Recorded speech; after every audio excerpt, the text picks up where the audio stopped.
Lil Wayne posted up after the Grammys, congrats to the nominees and the winners. I wasn't included as usual. I got to work harder.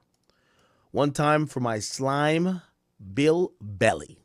And I got to be honest with you. This is going back to what I said. People didn't like when I said it. I had a potential interview with Wayne. I think it got canceled. I never got the official reason why. But this was after I said that I didn't think Carter 3 was necessarily a classic. Obviously, it's definitely a prolific album. And I think I may change my opinion on that. But it was back then I said it. And really, I was comparing him to his peers. I was comparing him to the GOATs. Like, when we think about the GOATs, whether it's Biggie, whether it's Life After Death, whether it's Jay-Z, in terms of, what do you call it again? Reasonable Doubt. Yes, many. The Blueprint, a few others. Whether it's Nas, if we're talking about Illmatic, whoever we consider to be some of the greatest rappers of our time, they had these quintessential classics. Now, obviously, things has changed because we get to the Drakes and, you get more of a mixed bag in terms of people might saying, at a time, I think people didn't accept that Take Care was a classic. I think now it is. But the point what I'm trying to make is that I've always felt like Lil Wayne's career is like Allen Iverson. Why? Because his accolades has never came on what we all judge the greats for. If we're talking about Kendrick Lamar, we think about how many classics does he have, these bona fide like best albums or possible best albums of all time. We think about Good Kid, Mad City. To Pimp a Butterfly, I've always said is remarkable and spectacular if we're just judging from a critique and critic point of view. Obviously, there's Damn, a commercially successful and viable album. And of course, some people might even credit his other works like Untitled or perhaps even GNX. Or what was the other one called? Big Step. I think that's kind of mid, but whatever. When we think about J. Cole, we think about 2014 Forest Hills Drive, but some people might also include some of these other things. And I thought that Wayne, his legacy will not bode well when people retell the history of hip-hop because the majority of his success came via features and came on the mixtape circuit. A circuit that's become antiquated. Yes, it's remembered. It is heralded to a certain extent, but as time changes, people change. Like, for example, the average person who watches LeBron James now probably never watched Michael Jordan play. Who is the best becomes what you see, not what actually happened, and you forget moments if they're not memorialized right. Jay-Z, even though, he did his thing on mixtapes, obviously there were group mixtapes, he had Rockefeller, this and third.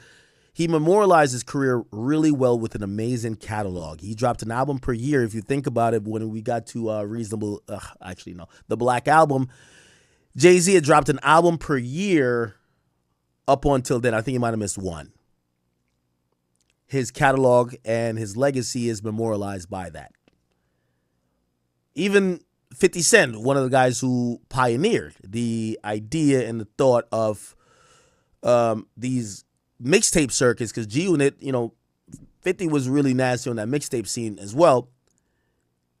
We could think about like his actual albums and they were commercially viable, dominant, and even classic, especially if we think about Get Rich or Die Trying.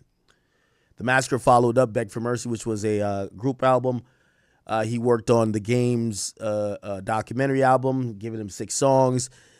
Basically, 50 Cent, his career is memorialized not only by his help with the other artists signed in G-Unit, but also his mainstream commercial albums lasted the test of time. I've always critiqued Lil Wayne to say, the thing about Wayne is that we're going to look back at his career and it's going to be a if you know type of thing rather than being objective. You don't need to. I wasn't around in 96. Some of you guys may have not been around for the Blueprint. If you ask a New Yorker, they're like, you had to be there, man. He dropped the album on the same day as 9/11 and blah, blah, blah, blah. And that's a personal anecdotal story of how Jay's album is. But you didn't have to be there to still understand Jay-Z's greatness or prolificness as an artist. Unfortunately, the mixtape scene that is kind of still not even, fully integrated with the DSP systems There lies a lot of Wayne's greatness. If I bring up a track that might be on one of the leaks that were unauthorized at the time, or maybe even one of his mixtape tracks where he was remixing another person's track, it might be difficult to find. You might find an old YouTube link, but it's not that known or heralded. Which, what does it mean? It means if you know, you know. If you lived through that era and you were into hip hop, you know, some other people like to say you're outside. You would be like, no, there was nothing moving beyond Wayne. Everybody wanted to be Wayne. From the tattoos to the hairstyle to the raps, people wanted to be him. And you would be right. But as time goes on, and everybody finds their own GOATs, and everybody finds their own moments, and they have their own people that represent their era, when they look back at past eras, Lil Wayne's legacy I've never thought aged well. And I'm not saying it to disrespect, because I'm comparing him to my GOAT, Allen Iverson.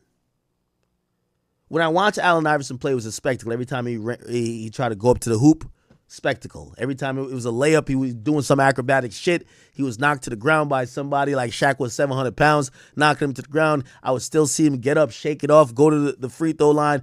It was an and one. He hit a free throw, would go back. He didn't play much defense, but that boy, he would get the ball. He crossed niggas up. He had that little swag about him. That guy gave it his all. When I watch Allen Iverson play, I honestly, even now watching Steph Curry, Luka Doncic, watching LeBron James, watching anybody, and watching whoever you could say are really dominant, prolific players, Allen Iverson was him. But I watched it. I watched the D-Wades. I watched all those people. But whether it's stats, you know, these days it's all about